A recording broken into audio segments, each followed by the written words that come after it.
കേരള സംസ്ഥാന വിദ്യാഭ്യാസ രംഗത്തെ അന്താരാഷ്ട്ര നിലവാരത്തിലേക്ക് ഉയർത്താനുള്ള കർമ്മ പദ്ധതികളാണ് സർക്കാർ നടപ്പിലാക്കുന്നതെന്ന് മുഖ്യമന്ത്രി പിണറായി വിജയൻ നവകേരള കർമ്മ 2 ഉൾപ്പെടുത്തി പാലക്കാട് ജില്ലയിലെ 30 വിദ്യാലയങ്ങളിൽ നിർമ്മിക്കുന്ന കെട്ടിടങ്ങളുടെ ഉദ്ഘാടനം മുഖ്യമന്ത്രി ഓൺലൈനിലൂടെ നടത്തി പ്രസംഗിക്കുകയായിരുന്നു അദ്ദേഹം.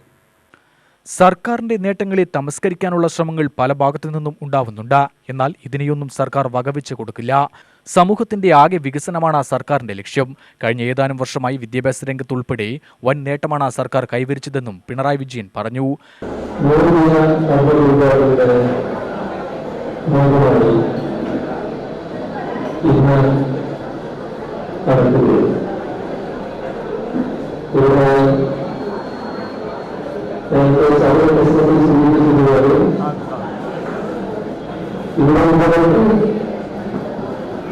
അദ്ദേഹത്തെ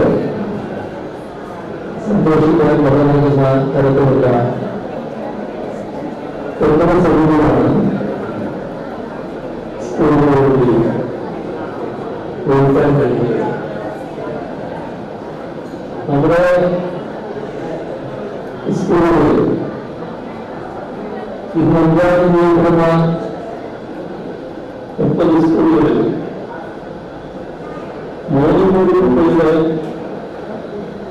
കിഫ്ബി വ്യവസായത്തോടെ നിർമ്മിച്ച 8 കെട്ടിടങ്ങൾ 20 കോടി രൂപയുടെ കിഫ്ബി വ്യവസായത്തോടെ നിർമ്മിച്ച 12 സ്കൂളുകൾ.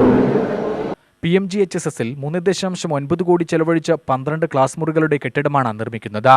PMGയിൽ നടന്ന ഉദ്ഘാടന ചടങ്ങിൽ നഗരസഭാ chairperson Pramila Sasidharan, PTA president V Suresh Kumar, DEO Usha Manatt, KAS HMT Nirmala, diet പ്രതിനിധി ജയപ്രകാശ്, IT അറ്റ് സ്കൂൾ പ്രതിനിധി അജിത, T ഗിരി എന്നിവർ പങ്കെടുത്തു.